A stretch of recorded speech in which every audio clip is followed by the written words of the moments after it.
Madam Deputy Speaker, the rise of sophisticated online scams and the resulting financial devastation on victims is a critical concern impacting Singaporeans from all walks of life. Across our nation, residents, both young and old, tech-savvy and not, have fallen victim to these fraudulent schemes. I've met constituents who have lost their entire life savings to scammers, with even fixed deposit accounts being cleared out by these criminals. Some have joint accounts with their children or parents, doubling the impact on families. These incidents demonstrate a concerning vulnerability that affects us all. While I consider myself relatively tech-savvy, I have to admit that even I feel the looming threat of becoming a victim one day. Many victims I've spoken to describe a disheartening response from their banks. Upon reporting the fraud, they frequently receive responses that are frustratingly vague or non-committal. They offer little information, citing banking secrecy, and at times, a goodwill payment that doesn't fully cover the loss. Victims are sometimes told by the police that the funds have been transferred overseas and nothing further can be done to retrieve the funds. The technical nature of these scams is deeply concerning.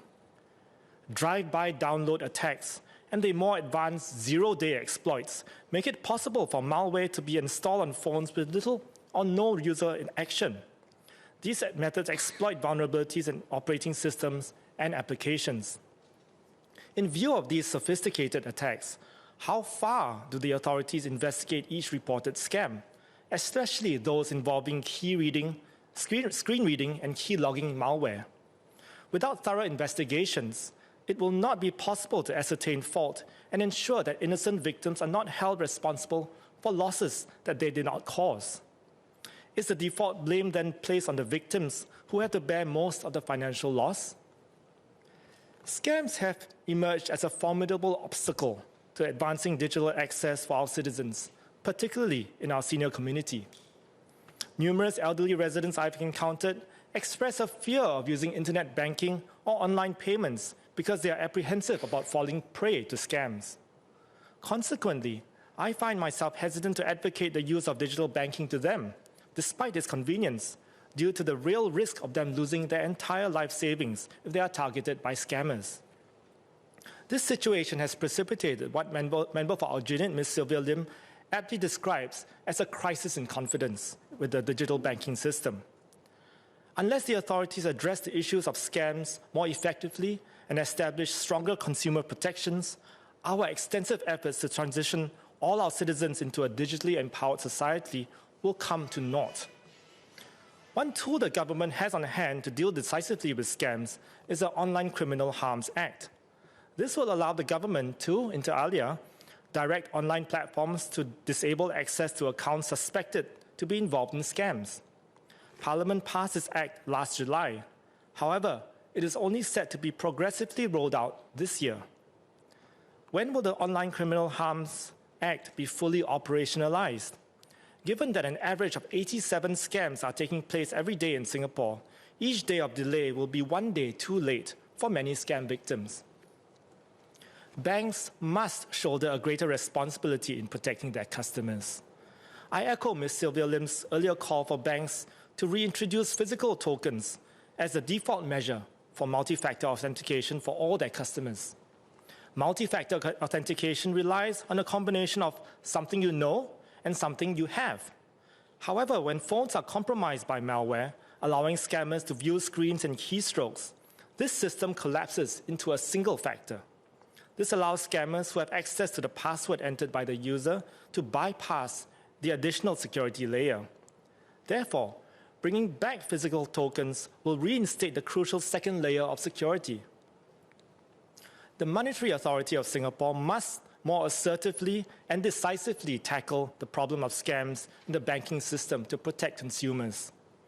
In my dealings with MAS when advocating for constituents victimized by scams, I've observed that MAS tends to forward these critical cases to the banks for their follow-up, instead of directly addressing and resolving the issues on behalf of victims. This delegation process then places the onus on the banks to determine who is at fault, the institution or the victim, for the occurrence of the scam. Such a practice raises serious concerns about the impartiality and effectiveness of the investigation. I've also observed a discrepancy in MAS' approach to enforcing actions on financial institutions for different violations. On one hand, MAS imposes very punitive measures like restrictions on acquisitions and additional capital requirements on banks, where there are brief downtimes in online banking and ATM services. On the other hand, this level of decisiveness and rigor is markedly absent when addressing scam cases. MAS should require banks to tackle scams with the same level of intensity and rigor as they do in safeguarding consumers' interests for system outages. Scam victims need a comprehensive explanation from a knowledgeable and impartial entity like MAS about how the scam occurred. This explanation should detail the roles of banks, telcos, customers, and other entities in both the occurrence and prevention of such scams. This will determine who is responsible and who should bear the cost of these fraudulent acts. Furthermore, responsibility should not be limited to financial institutions, telcos, and consumers. Social media companies and mobile phone handset manufacturers should be held accountable for securing their platforms against scams. All handsets sold in Singapore should be required to disable side loading of apps by default and make it difficult for end users to override critical security features. Social media platforms should be required to have processes in place to remove fraudulent posts soon after being notified. MCI has revealed that a notable proportion of residents, approximately 37%, do not regularly update their devices. Many of these may be less tech-savvy users. It is not reasonable to expect that everyone will have the technical proficiency to keep their devices updated. Therefore, consumer protection strategies must be designed on the premise that a significant number of users will not know how to keep their devices updated and should incorporate additional layers of security to safeguard these users. A central agency should oversee all scam investigations and responses. I'm aware of the Anti-Scam Command and the important work their officers are doing. However, given that ASCOM is a department under the Commercial Affairs Department of the Singapore Police Force, I don't think it can be held accountable for whole-of-government efforts to combat scams. Who, therefore, is ultimately accountable for the government's anti-scam efforts? To summarize, my recommendations are as follows. First, banks must significantly increase their responsibility towards consumer protection, including by providing physical tokens to customers. Second, MAS should take a more active role in ascertaining responsibility for scams carried out on banks' digital platforms and supporting victims. Third, the Online Criminal Harms Act needs to be fully operationalized without further delay. Fourth, the government needs to hold technology companies more accountable for the security of their platforms and devices. And finally, a central anti-scam agency should oversee and be ultimately accountable for the government's anti-scam efforts.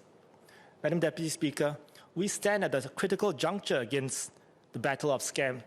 We stand at a critical juncture in the battle against scams. Our actions in the face of this scourge will determine our commitment to protecting our citizens in the digital age. Let's act swiftly and decisively to protect our people and, indeed, ourselves. I support the motion.